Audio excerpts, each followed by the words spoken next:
அனைவருக்கும் வணக்கம். நாம் இப்போது பார்க்க போகும் பாடம் 7ஆம் வகுப்பு 3ஆம் பருவம் அறிவியல் அலகு 1 ஒளியியல் பாடத்திலிருந்து நிறமாலை அப்படின்னுங்கிறது என்னன்னு பார்க்க போகிறோம்.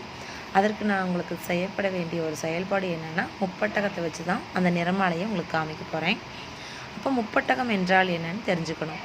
முப்பட்டகம் என்பது 2 சமதள பரப்புகளுக்கு இடையே குறுங்கோணம் கொண்ட கண்ணாடி அல்லது பிளாஸ்டிக்லால் உருவாக்கப்பட்ட ஒரு பொருள்.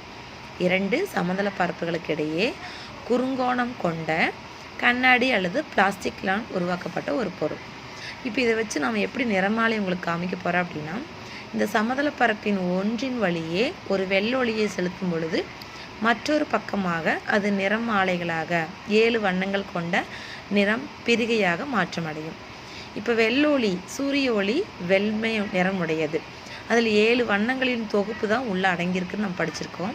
இப்போ சூரிய ஒளியை ஒரு பக்கத்தின் வழியே செலுத்தும் பொழுது மறுபக்கத்தின் வழியே அது 7 வண்ணங்களாக நிறம் பிரிகை அடையும். இந்த நிறப்பிரிகையைத்தான் நம்ம என்ன சொல்கிறோம்னா நிறமாலைன்னு சொல்கிறோம். இப்போ நம்ம உங்கள் செயல்பாடு மூலமாக உங்களுக்கு காமிக்க போகிறேன். இப்போ சூரிய ஒளி படுற மாதிரி நான் அந்த முப்பட்டகத்தை நான் வச்சுட்டேன். இதில் ஒரு பக்கத்தில் இந்த பக்கத்தில் சூரிய ஒளி பட்டு இப்போ இந்த பக்கம் வரும் பொழுது நமக்கு அந்த 7 வண்ணங்களாக காட்சியளியும். இந்த நிறமாலைன்னு சொல்கிறோம். புரியுதுங்களா? இப்போ சூரிய ஒளி ஒரு பக்கத்தின் வழியே ஒளி செலுத்தப்பட்டு மறுபக்கத்தின் வழியே 7 வண்ணங்களாக நிறம் பிரிகை அடையும். இதைத்தான் நம்ம நிறப்பிரிகைன்னு சொல்கிறோம். இது பார்த்திங்கன்னா அதிகமாக நமக்கு சிவப்பு கலர் தெரியுது. அதான் அதிக அலைநீளம் கொண்டதுன்னு சொல்கிறோம். ஊதா கலர் குறைந்த அலைநீளம் கொண்டதுன்னு சொல்கிறோம்.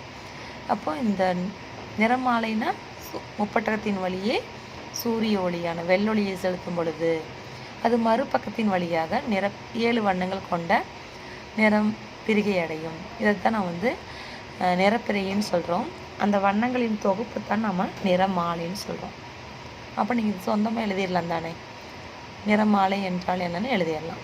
இப்போ இந்த செயல்பாடு மூலமாக உங்களுக்கு இது ஈஸியாக புரிஞ்சிருக்குன்னு நான் நம்புகிறேன். நன்றி.